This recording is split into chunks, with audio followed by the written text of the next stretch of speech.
in Wimbledon for the final day with Steve Flink, my old friend and colleague, tennischannel.com. You got it. I got it, and Andy Murray got it too. He sure did. He won again Wimbledon. He had won it 76 years after Fred Perry in 2013, and today he won it again in 3 sets versus Raonic, as he had won in 3 sets the Olympic final. Yes, it's very, very impressive performance, Ubaldo. He never lost his serve. He faced only 2 break points, and that was not until the 3rd set.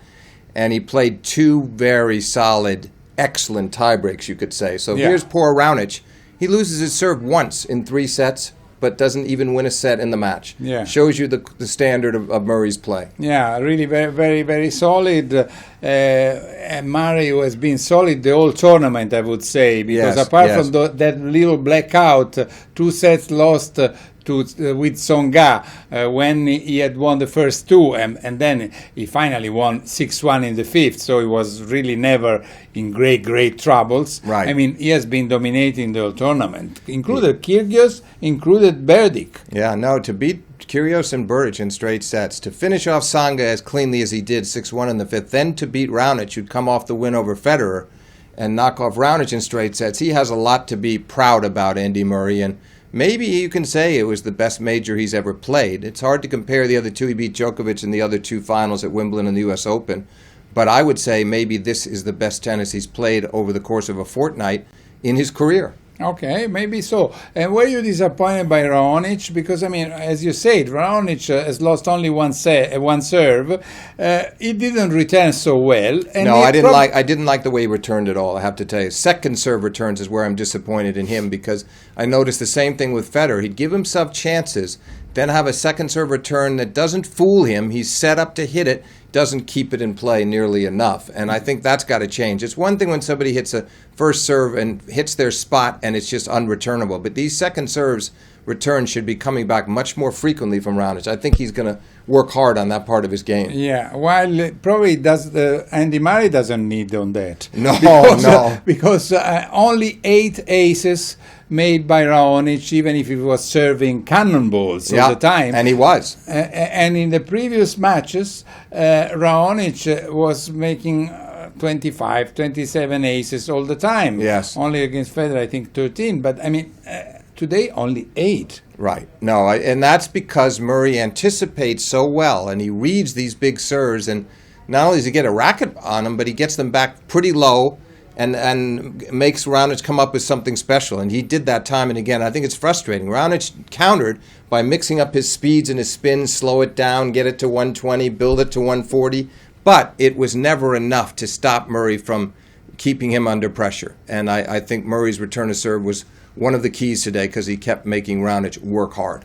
Well, now, Steve, we have been talking a long time about the Fab Four, and we always say that maybe Andy Murray he had the disgrace to have to play versus Djokovic, Federer, and Nadal. He was Ringo Starr of the Beatles. Yes. Yeah. Now, well, we have to.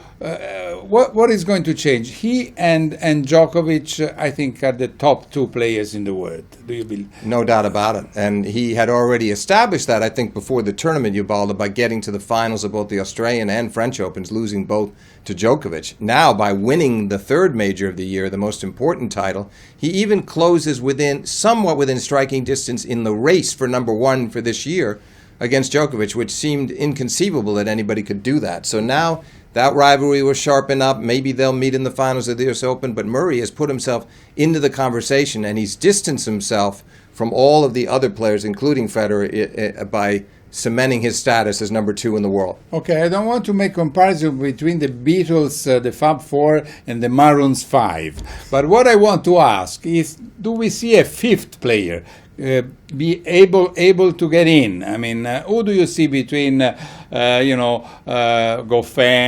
Thiem, Zverev, who else? Kyrgios, Kokkinakis, if he comes back. Yeah, Kyrgios is very dangerous in the long run. I think the most immediate threat to the top 4 guys is Thiem.